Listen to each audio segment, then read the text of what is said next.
Repasando,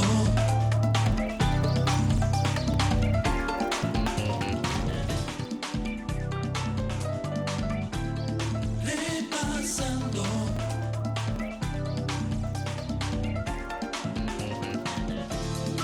repasando, repasando,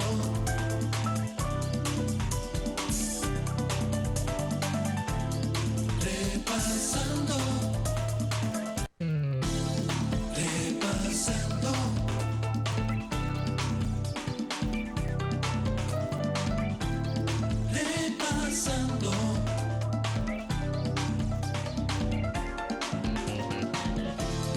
repasando, repasando, repasando,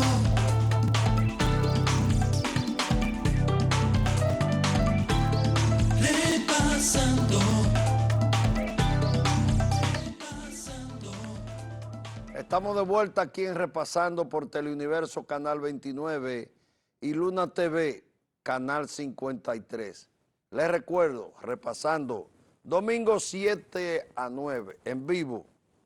La producción es de Bemar Televisión, la conducción Marcos Martínez. Aquí estamos al pie del cañón, al pie del cañón. En el bloque se me pasó, se me fue. Pero a la producción de Pasando Revista, que es de lunes a viernes, 6:30 a 8 de la mañana, allá en Luna TV, hay lo que se llama el titular extra. Y entonces se lo tomamos prestado. Vámonos con el titular extra para completar. Titular extra. Vicepresidenta afirma estar dispuesta a buscar respotulación. Decisión de volver a boleta está en manos del presidente Luis Abinader. Entonces, ese es el extra. Eso genera varias cosas. Lo dijo en España ya, está en Fitur, en un programa que se llama 55 minutos por CDN, Canal 37. Entonces eso cambia el panorama. Está entonces definida la lucha por la vicepresidenta en el PRM al lado del presidente Abinader. Entonces ya sabemos que Carolina aspira y anda en eso. Y que Hipólito se levanta y se acuesta en eso. Que Carolina sea la vice de Luis 24-28. Entonces eso que dice la vice, póngala ahí, señor director, en el titular extra de Repasando para esta edición 609. Mírenlo ahí. Vicepresidenta afirma estar dispuesta a buscar repostulación. Entonces, eso quiere decir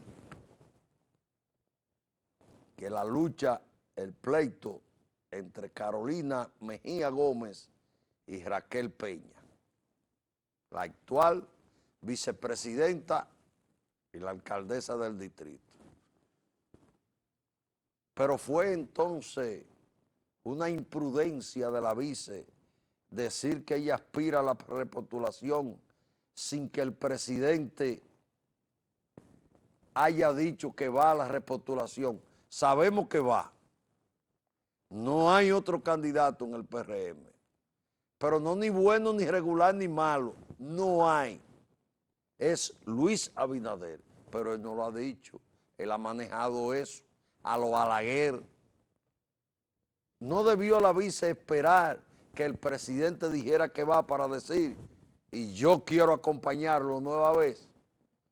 Perjudica eso frente a Luis, que es el que va a decir, esta es, este o esta es mi vice. Vienen los análisis, vienen las posiciones, vienen los funcionarios ahora a tomar. No, muy difícil que un funcionario venga a alinearse con la vice. El funcionario tiene que esperar el que firma los decretos para alinearse. Después de ahí, entonces, se monta en una segunda yegua. Pero ahora usted no va a ver funcionarios diciendo, sí, apoyo. No, no, de lejito, espérate. ¿Y qué dice el presidente? Esas declaraciones generan el debate y genera las ponderaciones y las consideraciones. No tengo ninguna en particular, sino que dije las posibilidades. Eso abre el debate. ¿Ayuda o no a la vice haberlo dicho? Se puede decir que fue una imprudencia política. Imprudencia no. Una novatada, una madurez política de la vice. Decirlo antes, que hubiera sido mucho más político y más contundente si al hacerle la pregunta hubiese dicho: todavía yo no he decidido si quiero repostularme, porque voy a esperar que el presidente anuncie la de él. Posterior al anuncio de que el presidente va, que yo creo que debe ir, entonces yo decidiré si me repostulo, si aspiro a la repostulación o no. De todas maneras, eso está en manos de él, porque él es que elige a su compañera. Esa era la respuesta, doña Raquel. Yo, un chivito alto jobo de la política, esa era la respuesta. Dejar abierta la posibilidad después que el presidente decidiera, pero no antes del presidente.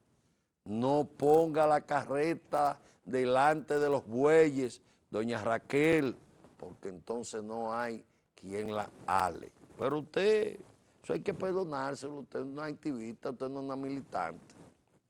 Y si usted quiere repostularse, comience a conocer los dirigentes del PRM del país, que yo creo que usted no conoce a 10 presidentes municipales del país. Se quema ahí, doña Raquel. Vámonos con la fecha, vámonos con la fecha. Las fechas para el día de hoy aquí en Repasando. Las fechas para recordar en esta edición 609 de Repasando. 20 de enero de 1941, Franklin Delano Roosevelt, juramentado por tercera vez en su cargo de presidente de los Estados Unidos. Ahí es juramentado por tercera vez su cargo de presidente de los Estados Unidos. Murió en el ejercicio,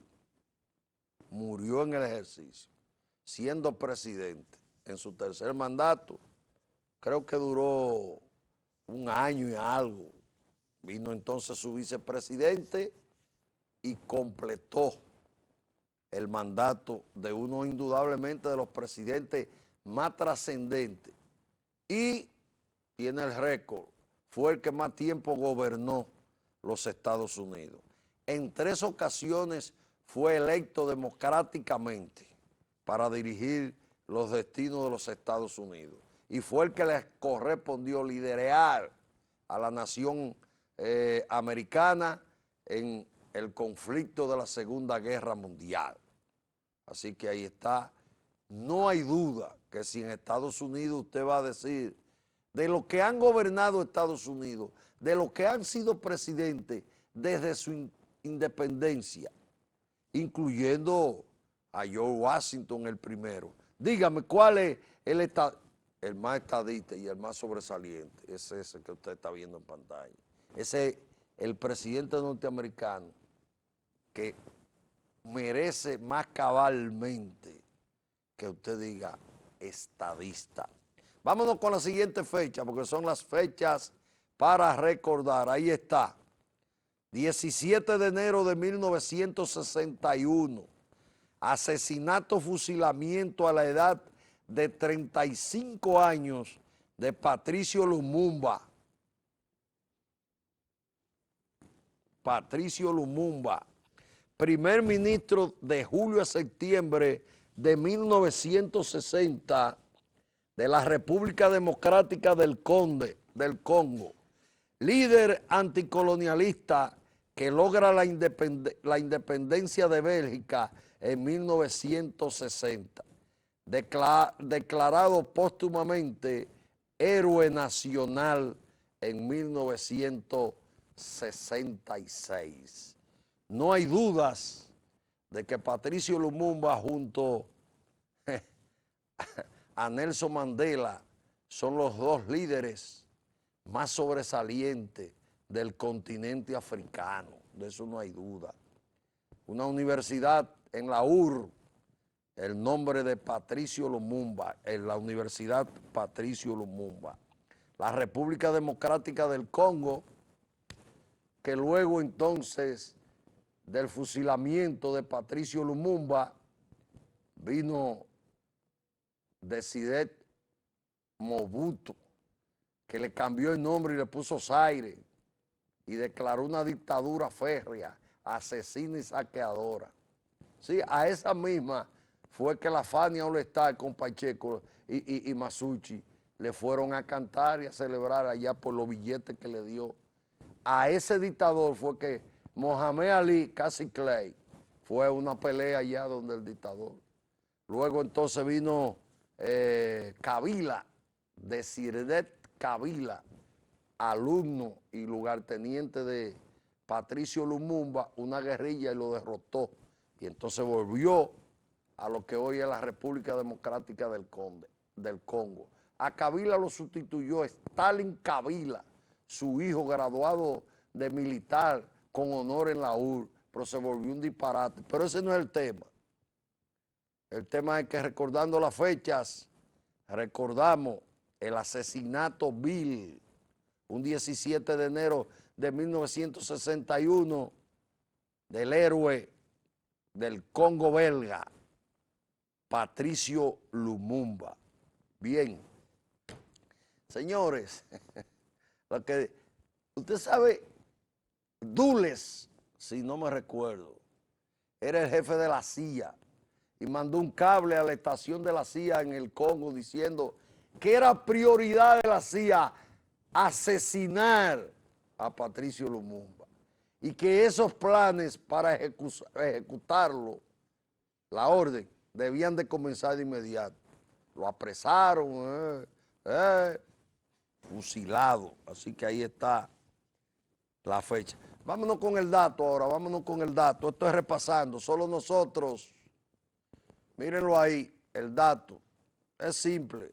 En estos días, producto de un accidente de aviación, murieron 70 y pico. Se ha mencionado mucho a Nepal. Y vi a un amigo comunicador que dijo que dónde quedaba eso. Entonces Nepal se llama oficialmente República Federal Democrática de Nepal. Está en el Himalaya. Le voy a dar un dato. Usted conoce más el Everest, que es el pico más alto del mundo. 8.800 y pico metros de altura, específicamente 8.844. Allá, usted ha visto películas y todo eso. Bueno, pues el pico más alto del mundo, que es el Everest, está en Nepal. Nepal está en el Himalaya, ya, una república de montañas extraordinarias. Hace frontera con la India, con Bután, lo separa un estrecho, y con la China. No tiene salida al mar. Tiene a más de 30 millones de habitantes. Y el territorio es más o menos 147.000 kilómetros cuadrados. Es un país dificilísimo en montaña. Sus aeropuertos son intrincados, difícil de aterrizar y difícil de despegar. Con un avión obsoleto y un país que está muy acostumbrado al transporte aéreo por las dificultades de las montañas y su carretera. Ahí está en el dato para el día de hoy. No voy a hablar más, solamente eso. Podría hablar muchísimas cosas más de Nepal. Una monarquía, dictadura, después el Partido Comunista de Nepal hizo una resurrección, venció una elección en 50 años en el 1996, la ganaron dos fuerzas, vino una revolución, triunfan y acaban con la monarquía. Nepal es la ciudad que un día el príncipe entró y mató al papá y a la mamá, que eran los gobernantes, los reyes, los monarcas, y se los llevó a todos. Ahí está el dato para el día de hoy. Entonces vamos a continuar. Miren esto, murió la mujer más bella del mundo. Esa era la mujer considerada en su momento la mujer más bella del mundo, la italiana, Gina Lollobrigida, 93 años tenía. Era la belleza, los hombres caían rendidos frente a sus pies. Magnate norteamericano, todo el mundo quería casarse, tener algo con esa italiana. Era tan bella que no había hombre que la ignorara. Mire, le voy a dar un dato nada más. Gina Lollobrigida fue que dijo que ella supo en el primer momento que Rock Hudson era homosexual porque no la enamoró. Desde que lo conocí supe que era homosexual a Rock Hudson. ¿Y por qué Gina no me enamoró? Ningún hombre que la conociera, la viera en su momento, no la enamoraba, no la cautivaba. Porque según los entendidos, bueno, Henry Bogart, uno de mis actores preferidos, nada más les voy a recordar una película para que sepan cuando digo Henry Bogart, de quién le está hablando. Casablanca. Ese tipo dijo que ella, que Gina Lollobrigida, era más bonita, más bella que Marilyn Monroe. Con eso le digo todo. Así que murió la mujer más bella del mundo. Yo digo, póngala señor director, yo digo, la mujer más bella, hermosa del mundo, en su momento. No confunda elegante con hermosa. No confunda hermosa con bella. Pero ese no es el tema. Mírenlo aquí ahora. Coincidencia o fatalidad.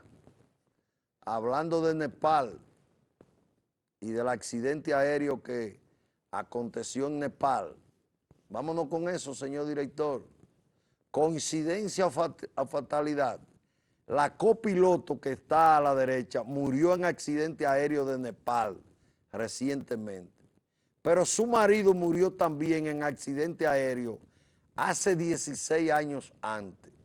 Misma línea aérea. Coincidencia o fatalidad.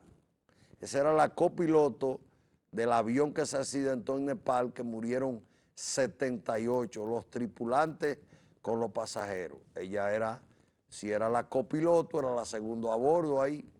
¿Por qué sucede? Que hace 16 años el marido de esa copiloto que murió en el accidente aéreo de Nepal, murió en un accidente aéreo también, de la misma línea aérea. Repasando, dice que si coincidencia o fatalidad. Ahí está ese dato que no es agradable, que no es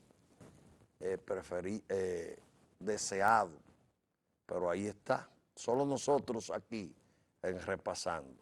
Coincidencia o fatalidad. Si usted es creyente, dice que es fatalidad. Si usted no es creyente, dirá, eso fue una coincidencia. El hecho está ahí, se lo dejamos. Si usted quiere más datos, búsquelo, pero ahí está. Bueno, ustedes saben que cuando se pide que se varíe la prisión, la coerción preventiva, o se va a conocer. Entonces, en derecho hay lo que se llaman los presupuestos, donde el afectado al que se le va a tomar medida de coerción presenta sus presupuestos. ¿Cuáles son los presupuestos? El arraigo que tiene en el país, que tiene propiedades, que tiene familia, para demostrar que no se va a escapar. Regularmente la junta de vecinos, la iglesia, mandan documentos diciendo que sea un ciudadano, es honorable, bueno. Y también en los presupuestos se presenta una persona reconocida con condiciones de honorabilidad, que garantiza que ese no se va a fugar. Y él es el garante. ¿Usted sabía quién puso Jean Alain Rodríguez de garante? Véalo ahí. A Julio Jacín. Julito Jacín, ese mismo. Garante de un posible corrupto. Para usted ser garante de una gente que esté acusada con el cúmulo de cosas, con los maletines, con los sacos de documentos y de hechos, usted se garante. Algún vínculo tiene usted que tener. No necesariamente que se benefició, no. De amistad, de relaciones. Pero a mí me ha extrañado que don Julio Jacín, aquí es uno de los bravos de la comunicación, bravo, sea garante de Jean Alain. Ahí está. Eso no es que no, usted lo puede buscar. Julio Jacín, Julito Jacín, es el garante de la variación de la medida de coerción a Jean Alain, que finalmente se la variaron por prisión domiciliaria, impedimento de salida, un grillete y una fianza por contrato. Y en los presupuestos que él presentó para la variación estaba indudablemente una figura conocida como garante. No pudo conseguir mejor garante que don Julio Jacín. Si usted quiere saber, pregúntele a Julio Jacín. Yo no encuentro razón, no la sé, porque yo no sé los vínculos, las relaciones, quién intervino, ni nada de eso. Pero ahí está, el garante de Jean Alain es don Julio Jacín. Garantiza que no se va a sustraer del proceso, que no se va a fugar. Ahí está. Miren, dándole continuidad a la producción de hoy, la 609, de este domingo 22 de enero del 2023. Sí, ayer fue el día de la Virgen de la Altagracia, sí. Que la mueven, la Virgen de la Altagracia, no la mueven, es inamovible el día que caiga, ese día de la celebración del Día de la Virgen de la Altagracia, pero a Duarte lo mueven. El otro lunes es feriado porque el 26 se mueve para el próximo lunes el natalicio del dominicano más alto y más honorable. Pero esa es la cosa, una efigie, una imagen que es la Virgen de la Altagracia, no se mueve, pero un hombre real que no está sustentada en ninguna creencia, en ningún mito, sino que es una realidad por su pensamiento, por su obra. Hoy podemos orgullosamente denominarnos dominicanos. La celebración de sí se mueve, pero la de una efigie, una historia, una creencia, no se mueve. Saque usted su conclusión. Hace días que la producción de Repasando hace unos trabajos que le toman algún tiempo. Por ejemplo, nosotros anunciamos y está pendiente porque no se ha concluido. Estadistas del mundo. Entonces, a raíz de que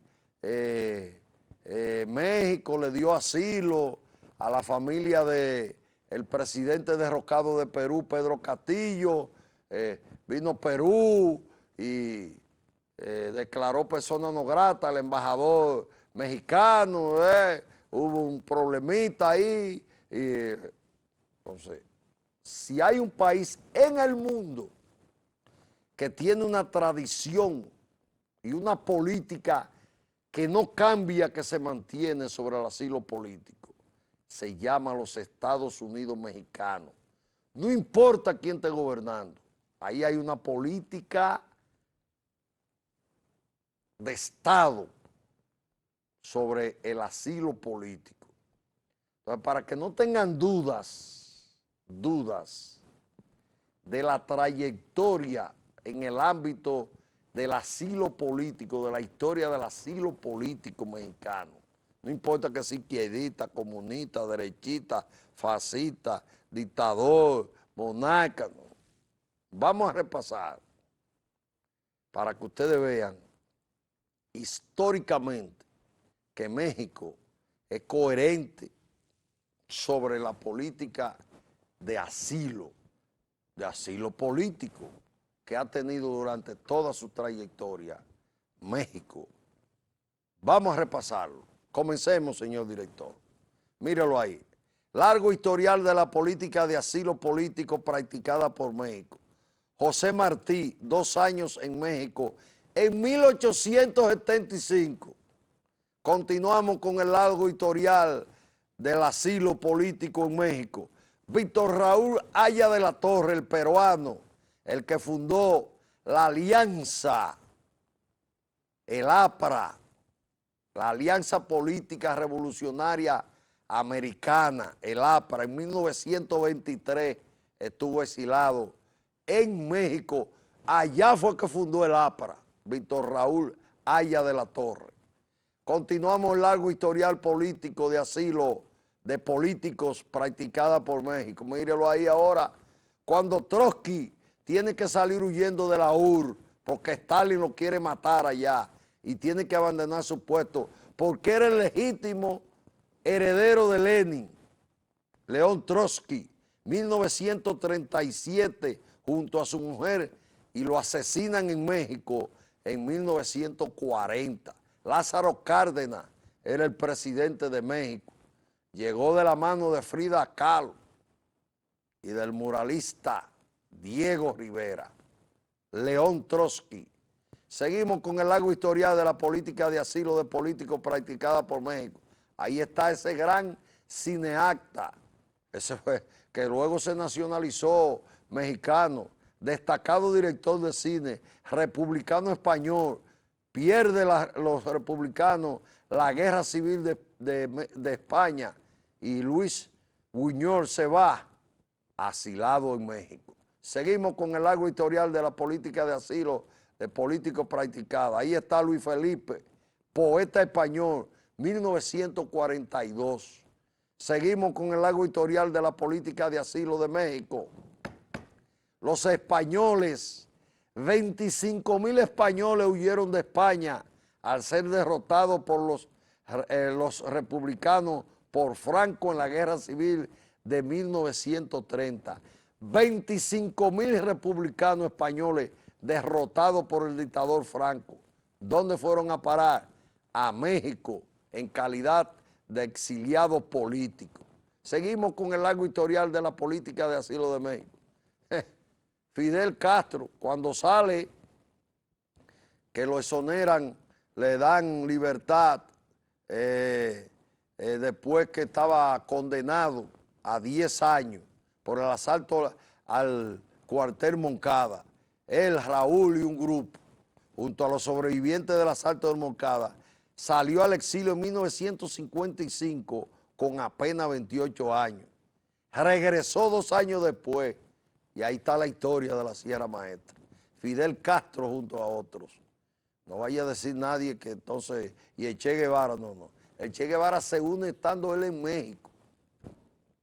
Pero fue en el 55 que Fidel, Raúl y los demás implicados en el asalto a Moncada son exiliados en México. Continuamos el largo historial de la política de asilo practicada por México. Ahí está Héctor Cámpora, presidente argentino derrocado en 1976.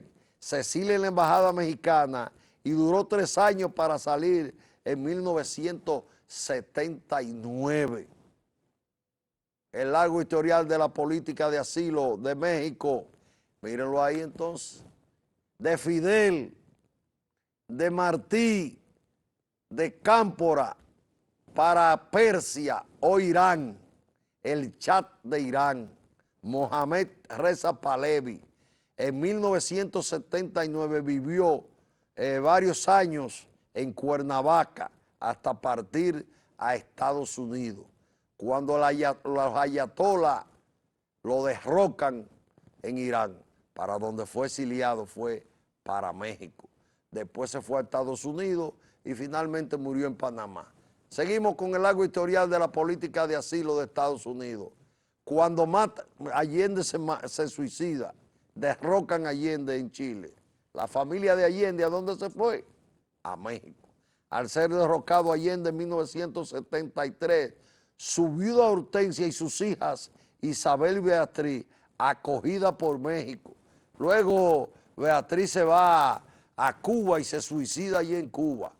Isabel, hoy destacada política, presidenta del Senado, fue de Chile en el pasado cuatrenio. El largo historial de la política de asilo de México, ahí está. Roberta Menchú, líder indígena guatemalteca, Premio Nobel de la Paz, 1993, ella se va al exilio en México. Ella y su familia, Roberta Menchú, guatemalteca, Premio Nobel de la Paz. Seguimos con el largo historial de asilo. Cuando tumban a Manuel Zelaya y lo tiran en Costa Rica, ¿a dónde se va? Lo tumban en Honduras y en el 2009, después que lo tiran en Costa Rica, se traslada exiliado a México. Ahora está en el poder con Xiomara, su mujer, allá en Honduras. Ahí está Mel Zelaya. Seguimos con el largo historial.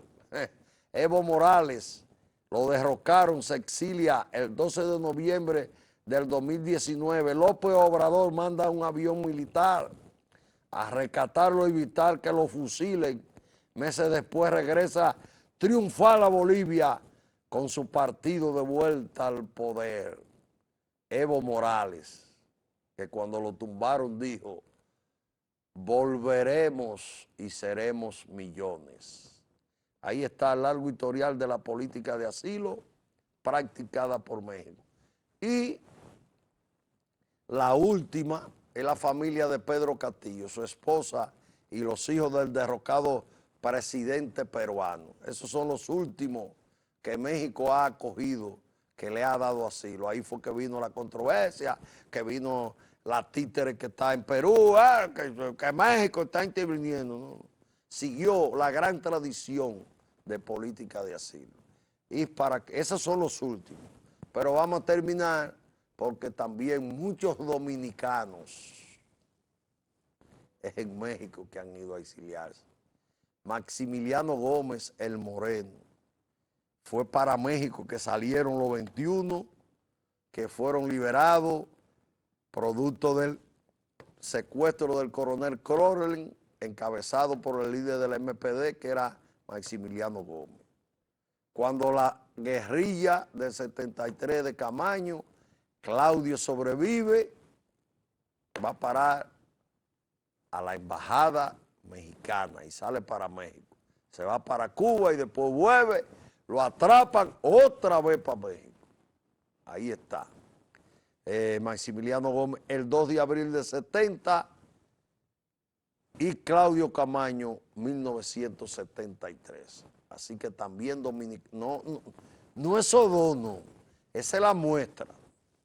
Esa es la muestra. La mayoría de exiliados en el gobierno de Balaguer en los 12 años paraban en México. Si no, pregúntenle a Ramón Colombo, que estudió allá en México. ¿Cuántos exiliados había? Y cuando Trujillo también, era allá que paraban en México. Así que esa larga trayectoria de esa política benévola, solidaria de México. Es toda una vida, 1800, que fue Martí a parar allá exiliado. Desde ahí es una política. Esa Menchú, Roberta Menchú, ese exilio que nosotros le destacamos, ¿sabe cuándo fue? Cuando Calderón del PAN, o sea, que esa política de acoger a los perseguidos, eso no es de que ahorita, el último ha sido López Obrador, Andrés Manuel López Obrador, ANLO, mandó un avión de la Fuerza Aérea a buscar a Evo. No simplemente fue que le dio asilo, no. Le metió un avión allá y le dijo, si tumban ese avión es un problemita, es una agresión a la soberanía mexicana. Ese avión es mexicano, y ese avión representa el territorio mexicano. Si lo tumban, prepárense. Y rescató a Evo Morales, lo llevó, después Evo se fue para Argentina y regresó triunfar. Y ahora la familia de Pedro Castillo. Así somos, eso es, solo en repasando, solo nosotros aquí. Vamos a la pausa. Al regreso vamos a continuar con la producción del día de hoy, que es la edición 609. Faltan muchas cosas. Vámonos, vámonos, señor director, para volver rápido y continuar con la producción de hoy. Repasando.